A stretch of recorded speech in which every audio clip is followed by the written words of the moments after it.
Hi friends, welcome to our channel. అందరూ ఎలా ఉన్నారండి? మేమైతే చాలా బాగున్నాము. ఇవాళ మార్నింగ్ నుంచి లైవ్ అప్డేట్స్ ఇవ్వడానికి అయితే చదువు విధాలుగా ప్రయత్నించాను. కానీ వాళ్ళు 24 గంటలు వాళ్ళు మాట్లాడుకునే మాటలు అది అంతా కూడా హడావుడిగా ఉంది. వాళ్ళంతా కూడా లైవ్ లో ముందు లైక్ చేయండి. ఫస్ట్ ముందు లైక్ చేసి వీడియో చుట్టూ పెట్టే మొదలు పెట్టండి. మన వీడియో ఎక్కువ మందికి రీచ్ అవుతుంది. లైవ్ లో నామినేషన్స్ అయితే మొదలైనవి. అంటే ఇంకా మనకి ఇది దీని బిగ్ బీబీ మీద ఇంకా హైప్ రాలేదు కాబట్టి మేబీ కొద్దిగా తక్కువగా ఉండొచ్చు. కానీ మీరు సపోర్ట్ చేసే వాళ్ళందరూ కూడా చూడండి, లైక్ చేస్తే కానీ ఇంకొంచెం మందికి రీచ్ అవుతుంది. అలాగే లైవ్ లో నామినేషన్స్ అనేది స్టార్ట్ అయినాయి. నేను ఎప్పటికప్పుడు ఇన్స్టాలో ఎట్లా నేర్చుకున్నాను అనమాట. కొత్తగా స్టార్ట్ చేద్దాము అండ్ దాన్ని ఆయన ఇచ్చేస్తున్నారు అనమాట. దాన్ని మీరు చూస్తే గనక అక్కడ కూడా ఒక లైక్ చేసి ఇన్స్టాని ఫాలో అవడానికి అయితే ట్రై చేయండి. సోనియా అయితే రచ్చ లేపేస్తుందని చెప్పాలి. మామూలు రచ్చ కాదు, సౌండ్ బాక్సులు పగిలిపోతుంది. ఇక చాలురా బాబు అనేట్టుగా, అంటే పాయింట్ పట్టుకుంటుంది, మంచి పాయింట్, కానీ ల్యాగ్ చేస్తుంది అనే ఫీలింగ్ కలిగింది. తగ్గేదేలే అంటున్న సోనియా. మరి సోనియా ప్లాన్ ఏంటి అసలు? ఇంతకీ సోనియాకి చిక్కిన ఇద్దరు బకరాలు ఎవరు? నెంబర్ 1 ప్రేరణ, పాపం మన బేబక్క ఇలా అయితే చాలా కష్టం. బేబే అంటే చాలా కష్టం. రిటర్న్ ఇస్తేనే మాటలు రావాలి. ఇందుకు ఎలా అనిపించింది? సోనియా పాయింట్స్ పరంగా ఎలా ఉంది తర్వాత మాట్లాడుకుందాం. సోనియా ప్లానింగ్ ఏంటో నేను చెప్తాను అసలు. ఓకే, సోనియా తను చెప్పే బేబక్క గురించి చెప్పడం ఏంటంటే, అన్నము పెట్టినందుకు నేను నామినేట్ చేస్తున్నాను, అంటే లేట్ గా పెట్టినందుకు నామినేట్ చేస్తున్నాను. ఇప్పుడు ఆ పాయింట్ ని మామూలుగా ఎలా చెప్తాం? కొత్తగా వెళ్ళినప్పుడు అక్క అసలే ఆకలేస్తుంది అక్క, ఎట్లా అయితే ఎట్లా అక్క అని చెప్పొచ్చు. కానీ అదే కోపంలో ఆకలిగా ఉన్నప్పుడు మేబీ అలా ఆ పాయింట్ ఆఫ్ వ్యూ అనుంటుందా? సరే, అక్కడ ఉంటే ఓకేనండి. ఆ పాయింట్ ని నామినేషన్స్ లో తీసుకురావడం, సో అక్కడ ఇనిషియల్ గా చేసుకోవడం అనేది ఒకటి. తను ఏంటంటే తను ఎక్స్ప్లనేషన్ బాగా ఇవ్వలేకపోయింది బేబక్క. ఇప్పుడు ఆ కుక్కర్ కి లోపల లో ప్రెజర్ ఉంటది, ఆ లోపల ఉన్న ప్రెజర్ తో అది ఇదే అని చెప్పేసి అనకొచ్చు. అమ్మ నేనేదో ఇనిషియల్ చేసుకొని నేను చేశాను, మీరు అందరూ ఉన్నారు కదా, మీరు కూడా వెళ్ళి చూడొచ్చు కదా, నా మీద పడతావేంటి? అయినా నువ్వు అన్న మాట బాధేసిందని చెప్పొచ్చు. ఏ మాట ఇది? ఇంతమంది ఇర్రెస్పాన్సిబుల్, ఇంతమంది ఆకలితో ఇంత ఇర్రెస్పాన్సిబుల్ గా ఆ డైలాగ్ అనాల్సిన అవసరం లేదు అక్కడ. ఒక్క రోజుకే అంత పెద్ద మాట. అలాంటి తప్పులే 4-5 సార్లు చేసి ఉన్నట్టయితే అప్పుడు అక్క నువ్వు చాలా ఇర్రెస్పాన్సిబుల్ గా ఉన్నావు, అసలు మన ఆకలి గురించి పట్టించుకోవద్దు అనొచ్చు. అది ఫస్ట్ టైము, అంత అడావుడిగా ఉంటది, అది టెన్షన్ గా ఉంటారు. ఏదో కొంత స్క్రీన్స్ కనపడాలి, అక్కడ ఉంటే ఎట్లా అని ఒక ఫీలింగ్ ఉంటది. ఆ ఒక చిన్న పాయింట్ కిచెన్ లో ఉండేసరికి నువ్వు పాయింట్ పెట్టేసుకున్నావుగా. అక్కడ బేబక్క ఎక్స్ప్లెనేషన్ ఇవ్వాల, కానీ అమ్మాయి పాయింట్ మాత్రం కరెక్ట్. నేను ఈ అమ్మాయి నాకైతే ఎలా అనిపించింది అంటే, ఆర్జీవి కాంపౌండ్ కదా, నాకు తెలిసి ఇనియా సుల్తాన్ మీకు గుర్తుందా, నామినేషన్ లోనే స్టార్ అయినారు. సో చివరి దాకా టాప్ 5 లో కూడా వెళ్లాల్సిన క్యారెక్టర్ మధ్యలో ఆగిపోయింది. సో చాలా జాగ్రత్తగా బీబీని స్టడీ చేసిన ఫీలింగ్ కలిగింది నాకు. అందరూ స్టడీ చేశారు ఈసారి వచ్చిన వాళ్ళందరూ. ఇంకొద్దిగా ప్లాన్, అది కూడా నామినేషన్స్ కోసం రెడీగా కూర్చొని ఉన్న క్యారెక్టర్ లా అనిపించింది. అందరూ కూర్చున్నారు. యాక్చువల్ చెప్పాలంటే ప్రతి ఒక్కళ్ళు ఇవాళ 2 ప్రోమోస్ చూస్తే మీకు క్లారిటీగా అర్థమైందంటే, ప్రతి ఒక్కళ్ళు కూడా నామినేషన్స్ ఎప్పుడు వస్తుంది, నామినేషన్స్ లో మన వాయిస్ ఎలా రైజ్ చేయాలి, ఎక్కడ మనం హైప్ అవ్వాలి, ఎక్కడ పడితే అక్కడ హైప్ అవ్వచ్చు మనము, అప్పుడే మన స్క్రీన్ లో కనపడతాము. అందరికి గత సీజన్ లో తెలిసిందే కదా, మనకి నామినేషన్ లోనే అభిజిత్ వాళ్ళు, అఖిల్ వాళ్ళది కానీ, లేకపోతే మన సన్నీది కావచ్చు, లేకపోతే రేవంత్ది కావచ్చు, లేకపోతే గీతుది కావచ్చు, బిందు మాధవి కానీ, వీళ్ళందరూ నామినేషన్ లో హైలైట్ అయిన వాళ్ళు. వీళ్ళందరూ రెడీగా ప్రిపేర్ వచ్చారు. అందులో సోనియా చాలా చక్కగా ఎక్కడ పాయింట్ పట్టుకోవాలి, ఆ పాయింట్ కి వ్యాలిడ్ ఉండాలి. నిన్న మన భాషాభాయి ఆరెంజ్ దగ్గర పట్టుకున్న పాయింట్, అంత రెస్పాన్సిబుల్, అసలే మనకి ఫుడ్ దొరకట్లేదు, అలాంటి ఫుడ్ని ఆడతామని గట్టి పాయింట్ కావచ్చు. అలాంటి రాత్రి నిఖిల్ కూడా గట్టిగా కౌంటర్ ఇవ్వలేకపోయాడు. అసలు మీ డెసిషనే రాంగ్ అని చెప్పేసి డైరెక్ట్ గా అడుగుతున్నా కూడా నిఖిల్ గట్టిగా చెప్పలేకపోతుంది, నా డెసిషన్ అంతే, నేను తీసుకున్నాను, ఇది నా పర్స్పెక్టివ్ లో నేను ఆ అమ్మాయికి సపోర్ట్ చేయాలనుకుంటున్నాను, నీకు ఎక్స్ప్లెనేషన్ ఇవ్వాల్సిన అవసరమే లేదు. మేబీ రైట్ ఆర్ రాంగ్ జనాలు చూసుకుంటారు సింపుల్ గా. అది కరెక్ట్ గా చేయాల, కన్విన్స్ చేసే మెథడ్ వెళ్ళిపోయాడు. కారణం ఏంటి? అనవసరం ఎందుకు గొడవ పెట్టుకోవాలన్న ఒక పాయింట్ ఆఫ్ వ్యూ. తనకు ఒక మాట ట్రిగర్ అయింది, మీరిద్దరు బయటే తెలుసు, మీరిద్దరు బయట ఫ్రెండ్స్ కాబట్టి నువ్వు ఇక్కడికి వచ్చి సపోర్ట్. నిజం చెప్పాలి, యాక్చువల్ గా వాళ్ళిద్దరు కలిసి ఒక సీరియల్ చేయలేదు అయినా కూడా సో వాట్, దాన్ని గట్టిగా చెప్పాలి, దాన్ని గట్టిగా చెప్పాలి. కానీ తనతో గొడవ అవే సోనియా చాలా అడ్వాంటేజ్ తీసుకోండి. సోనియా నాకు నచ్చిన అంశం అదే, చాలా ఫేషియల్ ఎక్స్ప్రెషన్స్ కామ్ గా ఉంటాయి, ముక్కుసూటిగా ఉంటుంది, వాయిస్ మాత్రం చాలా స్ట్రైట్ ఫార్వర్డ్ గా ఉంటుంది, కంగారు పడదు, ఇరిటేషన్ అవ్వదు, చాలా నీట్ గా తను ఏ పాయింట్ మీద ఉందో ఆ పాయింట్ మీద, కానీ స్టిక్ అయి ఉండి పోతూనే ఉంటుంది. ఇప్పుడు పాయింట్ కాదు, పాయింట్ అంటే ఏంటి, చాలా లాగ్ చేస్తుంది అనమాట. ఒకనొక సందర్భంలో మనకి ఆ అమ్మాయి మీద పాజిటివ్ ఒపీనియన్ వస్తుంది, ఏం మాట్లాడుతుందా ఏమో అనిపిస్తుంది. అది లాగ్ అయ్యేటప్పటికి అది భగవంతుడా దేవుడా ఇక చాలు ఇక ఆపు అనే స్టేజ్కి వచ్చేస్తాం అనమాట.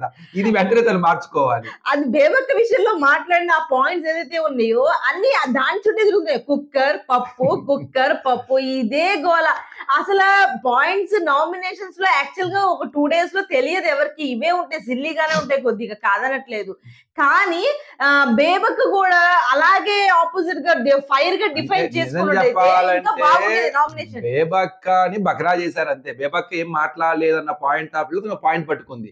తను ఎంటర్ అయిన దగ్గర నుంచే నామినేషన్లకి ఎవరిని పెట్టుకోవాలి, ఏమేం పాయింట్లు ఫిల్ అయ్యాలి, ఒక లాజిక్ ఉంటుంది అందరికి. తను చెప్పింది పాయింట్ ఓకే. తను ఏమంటుంది అంటే ఇర్రెస్పాన్సిబుల్ గా ఉన్నావు, నువ్వు ముందు రెస్పాన్సిబిలిటీ తీసుకోవాలి అని. కానీ బేబక్క ఏమంటారు తెలుసా, నాకు పప్పు కింద నిప్పు లేదు, అది తక్కువగా ఉంది స్టవ్, కుక్కర్ కొత్తది అందుకని ఉడకలేదు, మీ అందరికీ చెప్పాను కుక్కర్. అసలు ఇవన్నీ దానికి బేబక్క చెప్పిన ఎంత మంది చెప్పినా అక్కడ ఉన్న వాళ్ళందరికీ కన్విన్స్ చేయడానికి చూసారు బేబక్క. తను అలా చెప్పట్లా, నువ్వు ఇర్రెస్పాన్సిబుల్ గా ఉన్నావు, స్నానానికి వెళ్లే ముందు నువ్వు ఫ్రెష్ అప్ అవ్వాలని అనుకున్నప్పుడు ముందుగా ఏం చేయాలి, అమ్మ ఈ కూర చేద్దాం, ఇవి కట్ చేసి పెట్టండి, నేను స్నానానికి వెళ్ళి వచ్చినప్పుడు మీరు చేస్తారు అని చెప్పాలి కదా.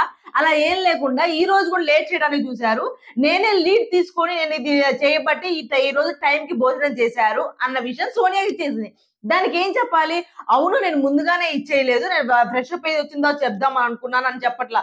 ఇవన్నీ కాదు, నేను స్నానం చేసి వచ్చినప్పుడు కల్లా వీళ్ళు కోసేసారు బీరకాయ, నేను కూర ఎలా మారుస్తాను. ఒక్కటే నేను చెబితే మీరు లేదేంది, ఇది ఇల్లు, ఇది నాకే కిచెన్ రాసేవాళ్ళ, నేను లీడ్ తీసుకోవాలా, ఏదో చేశాను, మీరందరూ ఏం చేస్తున్నారు, మీకు ఆకలేస్తుందిగా, అందరూ తలా చెయ్యేసుకోవాలిగా, ఏమో నేను మర్చిపోయి ఉన్నానేమో, మీరందరూ అంటే నేను తప్పు చేస్తాను వెయిట్ చేస్తున్నావా నువ్వు, అంటే నేను ఇర్రెస్పాన్సిబుల్ గా ఉంటానని చెప్పి బిహేవ్ చేస్తున్నావా, అప్పుడు హౌస్ లో హార్మోని మిస్ అవుతుందిగా, ఇది అందరి కష్టంగా తిండే కాడే కదా, అంటే తను తప్పు చేస్తే నువ్వు పాయింట్ చెప్పొచ్చు అన్న పాయింట్ అప్పుడు ఎదురు చూస్తున్నావా, ఇలా కౌంటర్లు ఇవ్వచ్చు, తప్పేం లేదు, అది ఒక టెక్నిక్ అన్నమాట, అది పట్టుకోవాలి. ఇక ప్రేరణ దగ్గర కూడా సేమ్. సో సోనియా ఇవాళ వీళ్ళలో కూడా చాలా క్వశ్చన్ వేసింది, అసలు మీరు జడ్జిలు ఏంటి, అసలు మీకు ఏంటి, మీ రూల్స్ ఏంటి, అసలు మీకు ఏం కావాలి. అమ్మాయి తను స్ట్రైట్ ఫార్వర్డ్ గా ఒక మాట చెప్పేస్తుంది, ఇది నువ్వు తప్పు చేసావు అని. అవతల వాడు ఏం చేస్తున్నాడు, నేను తప్పు చేయడం గట్టిగా చెప్పలేకపోతున్నారు. ఆటోమేటిక్ వినేవాడికి ఏమనిపిస్తుంది, నిజంగా తప్పు చేశాడు అన్న ఫీలింగ్ కలిగింది. సో తనలో ఉన్న టెక్నిక్ అది, ఆ ప్లానింగ్ అనేది చాలా పర్ఫెక్ట్ గా ఇంప్లిమెంట్ చేస్తుంది. కానీ వాళ్ళు అక్కడ ముగ్గురు కూర్చున్న చీఫ్స్ ని వాళ్ళు బిగ్ బాస్ ఏమన్నారంటే మీరు గొప్ప అన్న విధంగానే కూర్చోబెట్టారు అక్కడ తీసుకెళ్లి. కానీ సోనియా మాట్లాడినంతసేపు కూడా మీరు అసలు ఎవరు మాట్లాడటానికి, అసలు మీకు ఏం హక్కు ఉందని మాట్లాడుతున్నారు, నా నామినేషన్ మీరు. ఇంకో విషయం కూడా చెప్పింది సోనియా, ఏం చెప్పింది అసలు, ఎవరైతే డిఫైన్ చేసుకుంటున్నారో అసలు మీరు కూడా మాట్లాడదు, ఇది నా నామినేషన్, నేనే మాట్లాడాలంటుంది అమ్మాయి. అది కరెక్టే, ముందు మనం మాట్లాడుకొని కౌంటర్ ఇచ్చుకోవచ్చు అక్కడే అనమాట. అంటే తెలివిగల లక్షణం అది ఏందది, మనం మాట్లాడేసేయాలా, అవతల వాళ్ళని చెప్పగానే ఓకే ఇది ఒప్పేసుకోవాలా. కారణం ఏంటి, వాళ్ళకి స్క్రీన్ స్పేస్ తగ్గుతుంది. చాలా సూపర్ ప్లానింగ్ అనేది, చాలా హైలైట్ అసలు అది ఎంతవరకు సక్సెస్ అయ్యిద్దా అన్నది చూడాలన్నమాట. తను పాయింట్ కరెక్ట్ గా మాట్లాడుతుంది, కానీ చాలా డ్రాగ్ చేస్తుంది. కొంత యాటిట్యూడ్ లో ఎక్కడో చోట మనకి ఏమనిపిస్తుంది అంటే ఇది ఓవర్ కాన్ఫిడెంట్ గా ఉన్నది, కావాలని ఎక్కువగా మాట్లాడుతున్నారు, కావాలని అవతల వాళ్ళని డీఫేమ్ ట్రై చేస్తున్నారు అన్న ఫీల్ రాకుండా జాగ్రత్త పడాలి. ప్రస్తుతానికి ఆ ఫీల్ కనపడుతుందేమో కొద్దిగా అన్నదనమాట. సో తర్వాత అందరితో మళ్ళీ బాగానే ఉంటుంది. కానీ ఏంటంటే కొంత ప్లాంట్ గా గత సీజన్ చూసి ఆ నామినేషన్స్ లో హైలైట్ అవ్వాలన్న ఒక ఆలోచన అందరిలో ఉంటది, అది కనపడకూడదు. అదే లౌక్యం అనమాట, ఆ లౌక్యం. కానీ దీనివల్ల బజ్ క్రియేట్ అయ్యింది కన్ఫర్మ్ గా. వాళ్ళకి ఇప్పుడు మనం ఇంత పెద్ద వీడియో చేస్తున్నాం, ఎవరి గురించి చేస్తున్నాము, సోనియా గురించి, అది లక్కే కదా. కానీ అది బ్యాడా పాజిటివ్ నెగిటివ్ అనేది కాలం డిసైడ్ చేస్తుంది. తను ఎంచుకున్న స్టెప్స్, పాయింట్స్, ఎక్స్ప్లెనేషన్, ఇది చాలా జాగ్రత్తగా ఏం చేయాలంటే పాయింట్స్ చెప్పడం అంతవరకు ఓకే, కానీ ఆ పాయింట్ చెప్పి క్లారిటీ ఇచ్చేసి వదిలేసారు అక్కడ. దాన్ని డ్రాగ్ చేయకూడదు. అలా డ్రాగ్ చేయడం వల్ల ఏమవుతుందంటే అబ్బా వచ్చి నీకు ఆపేసి. ఎప్పుడైనా గుర్తుపెట్టుకోండి, ఇప్పుడు జనరల్ గా ఓ పాయింట్ చెప్పిన ఏమనిపిస్తుంది, బాగా చెప్పారంటే, కానీ ఆ పాయింట్ లో ఓవర్ కాన్ఫిడెన్స్ కనపడితే, అవతల వ్యక్తిని చిన్న చూపు చూసి తత్వం మాట్లాడితే, అవతల వ్యక్తిని డామినేట్ చేసేలా కనపడితే అప్పుడు పాయింట్ నచ్చడం కాదు, అసలు ఆ వ్యక్తి మీద నెగిటివ్ వస్తుంది, ఎవరి మీద మాట్లాడడం సానుభూతి వస్తుంది. ఎందుకంటే మనం అందరం రియల్ లైఫ్ లో అలాగా వేరే వాళ్ళ చేత అనగబడి ఉన్న వాళ్ళమే. ఆ టైంలో మనకి పౌరుషం వస్తుంది, ఫ్రస్ట్రేషన్ వస్తుంది, ఇట్లాగా ఆ యొక్క సింపతి అనేది మనకి రైజ్ అయింది అనమాట. ఇక్కడే చాలా బిగ్ బాస్ లో హైలైట్ అవ్వడం ఎంత ఇంపార్టెంటో ఆ హైలైట్ ని నెగిటివ్ చేసుకోకుండా ఉండటం కూడా అంత ఇంపార్టెంట్. చూద్దాం మరి. ఈ నామినేషన్స్ ప్రాసెస్ అనేది వీళ్ళు ముగ్గురికి అంటే వీళ్ళు ఇద్దరిని నామినేట్ చేస్తే వీళ్ళు ముగ్గురు పరిగెత్తుకుంటూ వెళ్ళి ఆ కత్తిని కనుక తీసుకుంటే అప్పుడు వాళ్ళకి అవకాశం, ఆ ముగ్గురులో ఒకళ్ళకి అవకాశం. ఆఫ్ కోర్స్ ఆ అమ్మాయి యష్మి ప్రేరణ సేవ్ చేస్తుంది. చెప్పాక బేబకన్ బకరాన్ చేస్తారు. ప్రేరణ చెప్పిన అసలు తుప్పాస్ ఆన్సర్ అది. ఎందుకు తుప్పాస్ ఆన్సర్ అంటే నాకు ఆ విషయం తెలియదు కాబట్టి నేను చేయనంటాను. అక్కడ ఏం జరిగిందో తెలియదు కాబట్టి నేను చేయనంటుంది. ఇప్పుడు అక్కడ మాట్లాడుకున్నారు అంతసేపు చెప్తున్నారు కదా వాళ్ళు. ఇప్పుడు లాయర్ ఉన్నాడు, జడ్జి ఉన్నాడు. జడ్జికి ఇన్సిడెంట్ లో ఉండడు. కానీ లాయర్లు చెప్పిన వాళ్ళు, సాక్ష్యాలు చెప్పిన వాళ్ళు, దాన్ని బట్టి జడ్జి ఏం చేస్తాడు, ఎవరు తప్ప అని చేస్తాడు. అంతే తప్ప జడ్జి అసలు ఈ జరిగినప్పుడు నేను లేను కాబట్టి నేను ఈ జడ్జే చెప్పడం అంటే కోర్టులో కేసే ఉండదు కదా. ఇన్సిడెంట్ లో ఎవరు ఉండాల్సిన అవసరం లేదు కదా. సో అక్కడ జరిగిన వాదోపవాదాలు, ఆ వాదోపవాదాల్లో ఎవరు అబద్ధం చెప్తున్నారు, ఎవరు నిజం చెప్తున్నారు, ఎవరి వెర్షన్ బాగుంది అన్నది క్లియర్ గా అర్థం చేసుకొని సో తీర్పు ఇచ్చేవాడు జడ్జి అవుతాడు. అంతే తప్ప నేను కల్లారా చూడలేదు, ఆ పాయింట్ లో లేదు,